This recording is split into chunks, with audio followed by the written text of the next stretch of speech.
Oh, yeah, good morning. That is Uncle Lou here. That's right. It is me, Uncle Lou, live on LouTube for you. Thanks for watching. It's time to update the top 25. Week 7.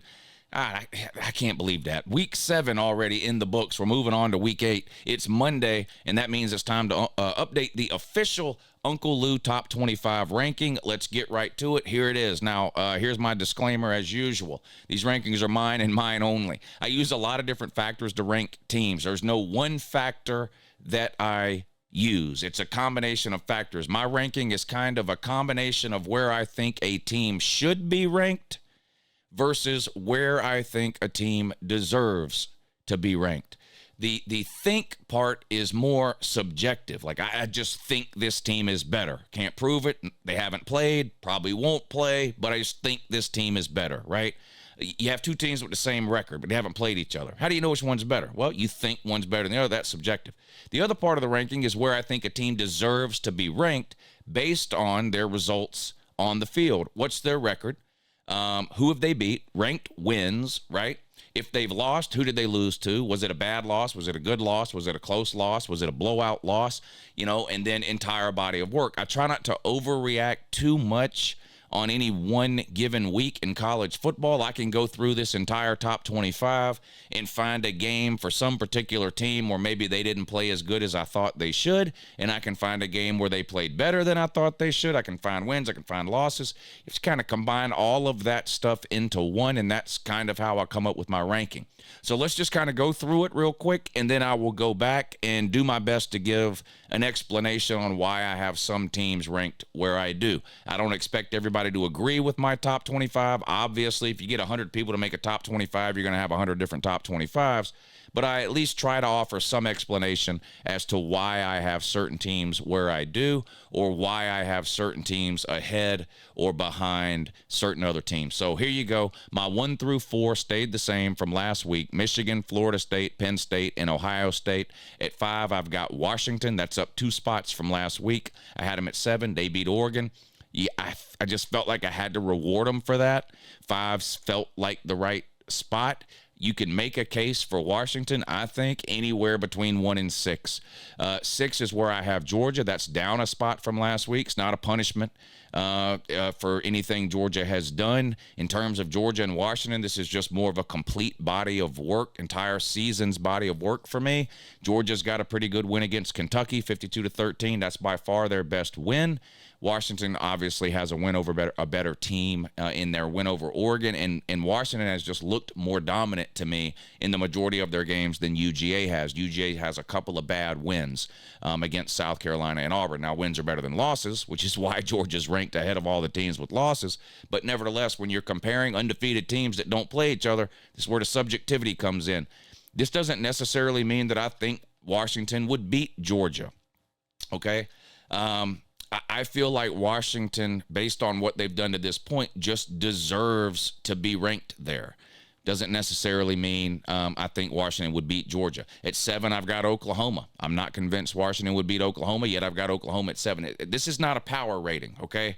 People do power ratings. You can find those if you want. A power rating is strictly, I think, number 1 would beat number 2. Number 2 would beat number 3. Number 3 would beat number 4. Number 4 would beat number 5. That's what a power rating is. This is not a power rating. Again, this is a combination of where I think a team should be ranked versus where I think they deserve to be ranked. So I've got Washington at 5, up 2 from 7. I've got Georgia at 6. That's down 1 spot from 5. I've got Oklahoma at 7.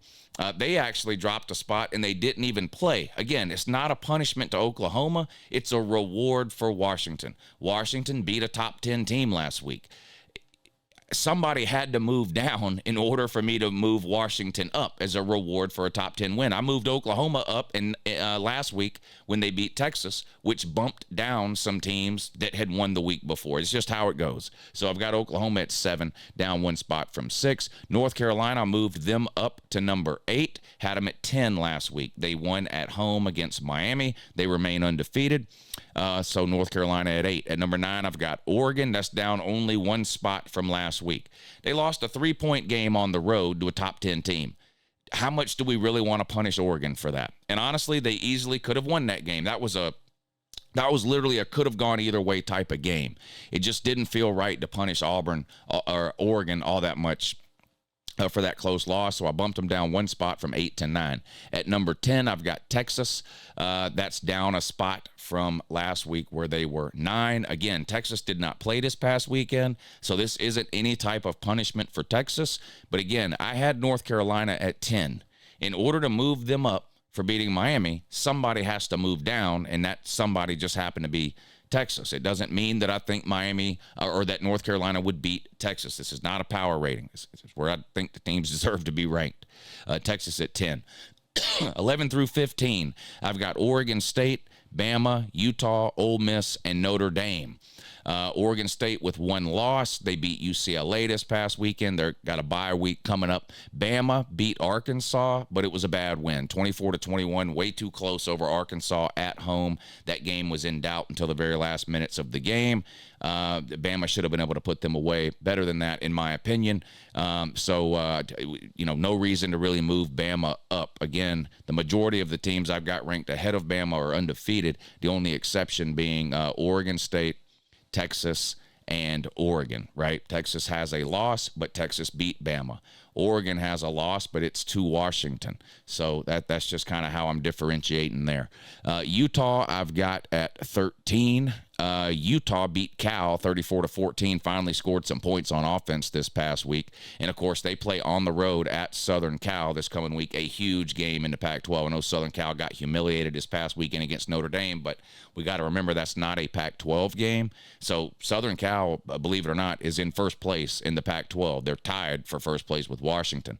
But this is a huge game for both teams here. Utah on the road at Southern Cal. Utah, of course, beat them not once but twice last year, once during the regular season and once in the Pac-12 title game.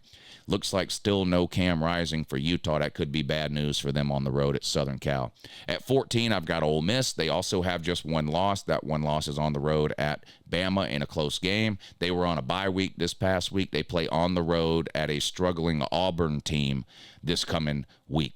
Notre Dame, I dropped or moved up to 15 after their win over Southern Cal, 48-20. Notre Dame's got 2 losses, so they're my highest-ranked 2-loss team. They've got a pretty good win against Duke, but the losses against Louisville and Ohio State, they're sitting there with the 2 losses. A big win against Southern Cal this past weekend. Of course, it means nothing for Notre Dame because they're not in the conference and they're not getting into playoffs with 2 losses. So, congratulations on the win, but you've got nothing to look forward to for this season. Duke at 16, they're in trouble without Riley Leonard. They did beat NC State this past weekend 24-3, but they cannot throw the ball at all. And this week they play on the road at Florida State. That's just going to be a tall task. It would be tough for Duke to go down there with a fully healthy Riley Leonard and take care of Florida State. I don't know. I'm assuming he's still out for Florida State. I haven't started to look at next week's games yet. But even if he plays, that's a tough spot here for Duke on the road at Florida State. And without him, hard to imagine Duke having much of a chance. But I've got them at 16. Tennessee, I've got at 17. They beat Texas A&M at home.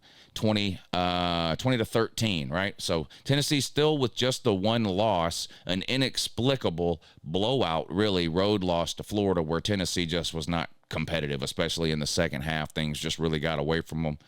Tennessee would love a chance to replay that game. Unfortunately, that's just not the way college football works, but they did beat Texas A&M this past weekend at home, 20-13. They've got some offensive issues, which is weird to say. Their defense is playing pretty well. Tennessee is almost a mirror image of the team they were last year. A really good offense last year, but a defense that you just couldn't count on. This year, it seems to be the other way around. They've got a pretty good defense, especially against the run, but that offense seems like it is stuck in the mud. Joe Milton just is not it at QB. He appears to be getting worse as the season goes along. He only completed 50% of his passes this past weekend against Texas A&M, and they only scored, Tennessee did, 1 offensive touchdown. Just to kind of tell you how much Tennessee's and Josh Heupel's defense has improved. This 20-13 win over Texas A&M is the only time Josh Heupel has ever won a game when he scored less than 30 points.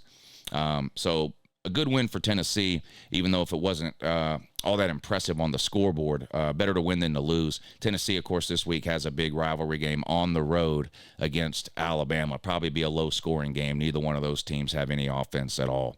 I've got LSU at 18. Jayden Daniels might be the hottest quarterback in the country right now. He's putting up video game numbers week in and week out. Unfortunately for him, LSU is basically the SEC version of Southern Cal. Their defense is just absolutely horrendous. And even though I think LSU is a pretty good team overall, it just feels like that defense is going to let them down another time or two over the course of the season. But they beat Auburn 48-18, and this weekend they host Army. Missouri, I've got at 19. Good win over Kentucky this past week, 38-21. They host South Carolina this coming week. Missouri's got, is it 2 losses?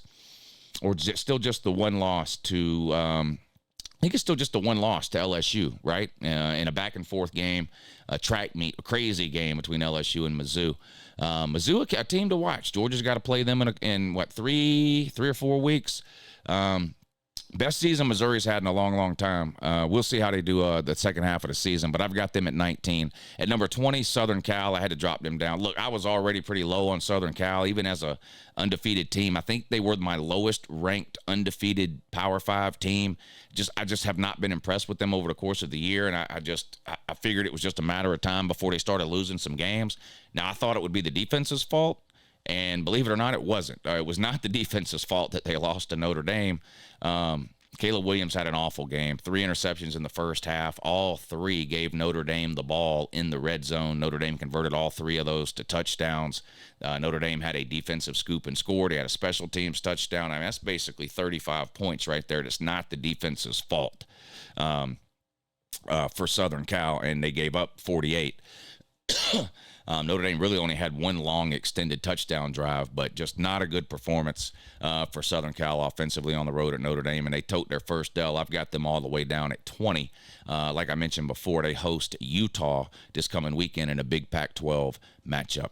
I've got Louisville at number 21. They caught their first loss of the season this past weekend on the road at a bad Pitt team. And that was one I kind of thought, I don't know if I thought Louisville would lose this game on the road at Pitt, but I definitely saw kind of a letdown coming. That was a huge win for Louisville at home the week before over Notre Dame. Definitely the biggest win Louisville's had since the Lamar Jackson days, and it might have even been a little bigger than that. I mean, they appeared to be on their way to the ACC title game. They red hot to go on the road, play a nothing Pitt team, sleepwalk, and get beat by not a good Pitt team, 38-21. Luckily for Louisville, they have a bye this week to try to regroup and finish up their last 5-6 games of the season. They're still in the hunt for the ACC title, though, with just the 1 loss. Pretty much them, Florida State, Duke, and North Carolina, the teams kind of still alive in the ACC. Florida State and North Carolina appear to be the front runners, and they don't play each other in the regular season, Florida State and North Carolina. So it's possible we get 2 12-0 teams facing off in the Pac-12 title game. We'll see. I'm sorry, ACC title game. But speaking of the Pac-12, I've got UCLA at number 22. They lost to Oregon State this past weekend, 36-24. I believe that's their second loss of the season. So it's going to be tough for them to fight their way back into the Big 12 title picture, but they're a decent team. They run the ball really well, but they're playing a freshman quarterback, and he's really, really talented, Dante Moore. And, by the time Chip Kelly gets him for 2 or 3 years, I'm sure he's going to be a really good quarterback. But like freshman quarterbacks tend to do, he's making a ton of mistakes this year. Now, he makes some spectacular plays. You watch a UCLA game, you can see why he was so highly recruited. But he had multiple turnovers again this past weekend, and UCLA goes down 36-24. They play on the road at Stanford this coming week. Iowa, I've got it 23. Still no offense for Iowa, but they still keep finding a way to win behind that amazing defense. But they beat Wisconsin this past weekend 15-6. They're nowhere near the 25 points per game that they need to average offensively in order for that offensive coordinator to get paid and most likely keep his job. And that's just not going to happen at this point in the year. They've only hit the 25-point mark one time this season, so they're going to come up short. We'll see what Kirk Ferentz decides to do with his son, who's the offensive coordinator there at the end of the season. But they did beat Wisconsin. They host Minnesota this coming week. At 24, I've got Tulane, my highest-ranked Group of 5 team. They, of course, were really good last year, too, beating Southern Cal in a New Year's Six game. They beat a pretty good Memphis team this past weekend, 31-21, and they play North Texas coming up this week. 25, another Group of 5 team, Air Force. Don't look now, but Air Force is undefeated. Service Academy undefeated. Texas A&M, not a service academy and not undefeated. It's an ROTC school with wooden guns, crew cuts, and G.I. Joe uniforms that are 2 sizes too small with male cheerleaders and yell practice. But Air Force, an actual service academy, and they're undefeated at, I think, 6-0, beat a pretty good Wyoming team, 34-27. Wyoming beat Fresno State the week before, who was undefeated. So this is a good win for Air Force here. They're on the road this coming week at Navy. There you go. That's my top 25. Michigan, Florida State, Penn State, and Ohio State are the top 4, unchanged from last week. Penn State and Ohio State play this week, a massive game, not just in the Big Ten East, but the Big Ten as a whole, and of course ripples across the playoff picture coast to coast in this game here. Penn State on the road at Ohio State. Washington plays at home versus Arizona State. Georgia's on a bye week before the cocktail party against Florida. Oklahoma hosts UCF. I've got them at 7. North Carolina at 8 hosts Virginia. Oregon at 9 hosts Washington State. And Texas at 10 plays on the road at Houston. There it is, the Uncle Lou top 25 ranking for week 8 of the 2023 college football season. Let me know down below where I got it wrong, and I'll talk to you again soon. Have a good morning.